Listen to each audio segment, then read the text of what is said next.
प्रत्येक क्षण को जीवन का अंतिम क्षण समझता है और उसमें जो श्रेष्ठ कर्म हो सकते हैं वो करने का प्रयत्न करते हैं। मनुष्य माया के बस होकर यह सोचता है कि मैं अमर होकर आया हूं, और सैकड़ों हजारों लोगों को मरते हुए देखने के बाद भी न वो पाप छोड़ता है, न अज्ञानता छोड़ता है, न मोह छोड़ता है, न लोभ कम होता है, न कामनाएं कम होती हैं, न ईर्ष्या कम होती है, न क्रोध कम होता है, और उसका जीवन जमशेदपुर टाटा के स्टील की जो फैक्ट्री है और वहां लोहे गलाए जाते हैं, मैं देखा तो नहीं, पर वहां जो लोग काम करते हैं उस भट्टी में जिस टेम्परेचर पर लोहे पिघल जाते हैं वहां खड़े होकर के मनुष्य काम करते हैं। कितनी तपस्या है। तपस्या का अर्थ क्या है? जो ताप सहन करता है, टेम्परेचर, गर्मी। तपस्या ताप से बना तप या तप से बना ताप। तपस्या वो भी कर रहे हैं, तपस्या आप भी कर रहे हो, तपस्या ऋषि मुनि भी कर रहे हैं, तपस्या राजनीतिज्ञ भी कर रहा, तपस्या व्यापारी भी कर रहा, तपस्या सामाजिक पर्सनालिटी भी कर रहा, लेकिन सबके परिणाम अलग अलग। मेहनत प्रायः सबके बराबर है। कोई तन दुखी, कोई मन दुखी, कोई धन बिन रहत उदास, थोड़े थोड़े सब दुखी भैया, अगर कोई सुखी तो एकमात्र श्री राम का दास। जो श्री राम का दास है वही सुखी हो सकता है, बाकी ताप और दुख सबके जीवन में। तो भगवान राम के दास बने कैसे? प्रश्न ये है। ऐसा शायद ही कोई हो जो कहे कि मैं नहीं मानता। यहां जितने लोग बैठे हैं बहुत मानते हैं भगवान को, भगवान को प्रेम करते हैं, पूजाएं करते, उपासना करते। पर क्या कारण है कि आपके जीवन के दुखों का शमन नहीं हो रहा? हमारे ब्रज में रामायण की कथा तो बहुत छोटी सी सुनाई जाती है।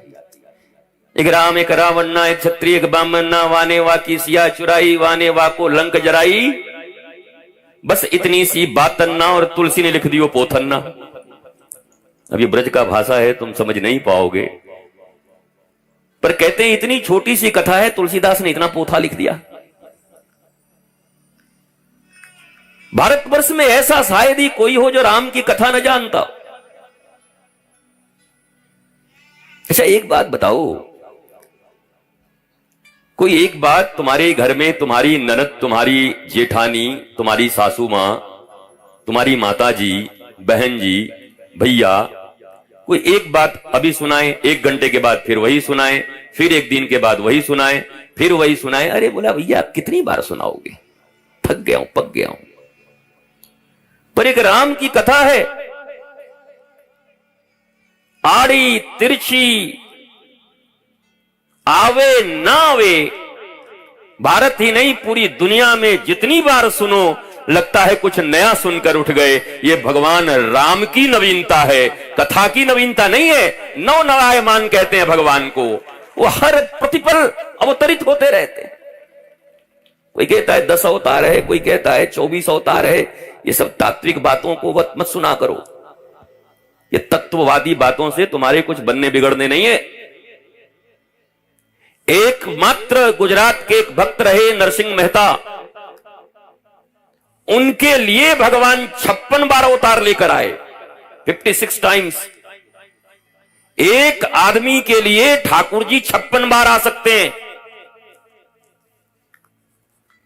तो कैसे कहोगे कि 10 ही अवतार है? कभी उनका भात भरने आ जाते, कभी सांवरिया सेठ बन के आ जाते, कभी गाड़ी बैलगाड़ी बनाने वाले बन के आ जाते। तो जैसे हरि अनंत हरि कथा अनंता, वैसे हरि अनंत और हरि का अवतार अनंता। हर भक्त के अनुसार हरि का अवतार उनके घर में और उनके दिलों में होता रहता है। जिसने जब भाव से पुकारा, परमात्मा उसी भाव से उनके सामने प्रकट हो गए। इसलिए इन सब बहुत ज्ञान और तत्व के चर्चा में मत फंसना।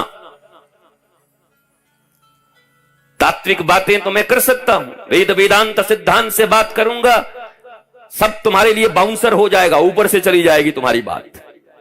बोले बाबा तो पता नहीं कहां सुना गयो, कछु समझ ही ना आ रहा है।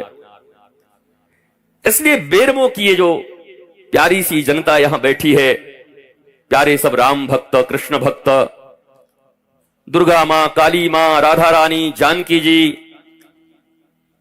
वो एक ही है। गेहूं से बना आटा, आटे से बना रोटी, रोटी कोई पराठा बना लिया, किसी ने पूरी बना ली, किसी ने दल पिट्ठी बना ली। और ये तो बिहार का विभाजित हिस्सा है, तो किसी ने उसमें सत्तू डाल करके बाटी बना दी, लिट्टी बना दिया, और चोखा, वो फिर मत पूछो। एक ही आटा, एक ही गेहूं, उससे बनने वाले इतने इतने चीज। पति को पसंद है रोटी तो बेटा पराठा खाएगा, तो बेटी कहेगी हमको पूरी दे। अलग अलग पसंद है सबके, पर तत्व एक है। ऐसे ही विभेद मत किया करो, राम बड़े, कृष्ण बड़े, शिवजी बड़े, दुर्गा बड़ी, काली बड़ी, जानकी छोटी, राधा रानी छोटी। ये सब अज्ञानी और मूढ़ लोग किया करते हैं। वो एक है, पर वो इतने प्यारे हैं और भक्तों के बस में हैं कि भक्त जिस रूप में कहता है, कोई कहता है ये धनुष बाण हमको अच्छा नहीं लग रहा, तो भगवान कहते हैं मुरली बजाऊं क्या? कोई कहता है मुरली अच्छा नहीं लग रहा, बोला बड़ा डमरू बजा देता हूं त्रिशूल लेके। कोई कहे हमको ये तो तुम अच्छे ही नहीं लग रहे, इसमें हम तो मैया को पसंद करते हैं, बोला अभी हम बन जाते हैं जानकी, हम ही है जानकी, हम ही है राधा। अर्थात तत्व एक ही है, एकमेव अद्वितीयम, वेद कहता है वो एक है, परंतु भक्त की भावना के अनुरूप अनंत अनंत रूप लेकर के अपने प्यारे बच्चों को जैसे माता पिता पूरे जीवन प्रेम करते और संतुष्ट करते रहते हैं। छोटा बच्चा होता है, रोने लगता है, मुझे घोड़ा चाहिए, अब तुरंत घोड़ा कहां मिले, तो श्रीमती जी कहती हैं तब तुम ही हो जी, तुम ही बन जाओ। अब बेचारा बन भी जाता है, भले जज साहब हो बाहर में, पर घर में आदेश हो गया बच्चा रो रहा है तो घोड़ा बन जाएंगे जज साहब। अब बच्चा उस पर टकबक टकबक करके बैठेगा, पर जज साहब तो मनुष्य हैं, नेताजी मनुष्य हैं, परंतु अपने शिशु के प्रेम में, अपने बालक के प्रेम में नाना प्रकार के रूप बनाते रहते हैं। कभी वो छाती पे बैठ जाता है, मैं आपको पटक दूंगा, और कहते हैं वाह मेरा मुन्ना जीत गया मुझसे, वाह राजा बेटा जीत गया मुझसे। अब बताओ इतना बड़ा पिद्दा और इतने बड़े 6 फुट के आदमी को हरा पाएगा? पर पिता अपने पुत्र के अनुरूप, मां अपने संतान के अनुरूप बन जाने में ही उसको सुख प्राप्त होता है। ऐसे ही वो एक ईश्वर जिसको जिस रूप में पसंद आते हैं, तो कभी राधा रानी, कभी सीता जी, कभी राम जी, कभी महाराज कृष्ण भगवान, तो कभी लंबोदर गणेश जी बन के आ जाते हैं। अनंत रूप हैं उनके, भक्त जिस रूप में पुकारे भगवान उस रूप में आने को राजी हैं। यही रामचरितमानस से सीख लो बैठे बैठे। बाकी राम जी की कथा सब ठीक है, और रामानंद सागर के बाद और बचा भी क्या है? रामानंद सागर ने दिखा दिया है रामायण में। अब उसके बाद तो कोई सच्चा रामायण भी वाल्मीकि कहे तो कहीं बाबा जी को रामायण नहीं आता, बताओ। सीरियल में तो ऐसा नहीं था। अरे माई, सीरियल इंटरटेनमेंट के लिए बनता है, इंटरटेनमेंट, मनोरंजन। उस सीरियल को बनाने का, उन फिल्मों को बनाने का उद्देश्य यह नहीं होता कि उनके दिल में बहुत भक्ति है और वो सबको भक्त बनाना चाहते हैं, बल्कि दिल का उद्देश्य यह होता है क्या बनाने से ज्यादा हम पैसे बना पाएंगे, कमा पाएंगे। उस कर्म का जो उद्देश्य है वो अर्थ है, धर्म नहीं है। थोड़ा सा धर्म भी हो जा रहा है। धर्म, अर्थ, काम, मोक्ष, ये चतुर्विध पुरुषार्थ हैं सनातन धर्म और सनातन संस्कृति के। खैर, सनातन धर्म और संस्कृति की बातें करना तो मुझे अच्छा भी नहीं लगता कि क्या करूं। वो करने से लाभ क्या है?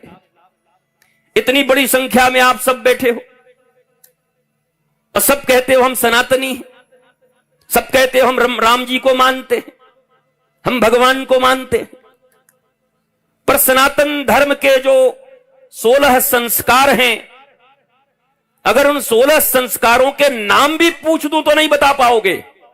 पालन करने की तो बात छोड़ दो। भारत कभी विश्वगुरु था, भारत में सतयुग था, भारत के लोग आनंदित थे, भारत के लोग बिना एसी के ही बाहर भी ठंडक में थे और भीतर भी ठंडक में थे। आज तो एसी में 16 डिग्री टेम्परेचर करने के बाद भी अगर पड़ोसी के घर में नई गाड़ी आ गई तो छाती में आग लग जा रही है। ये एसी बाहर को तो ठंडा कर सकता है, पर जो ईर्ष्या की भट्ठी अंदर में जल रही है, उस ईर्ष्या की भट्ठी को ठंडक देने वाला एसी कौन सा है? ये डनलप तो आ जाएंगे सोने को, पर नींद कहां से लाओगे?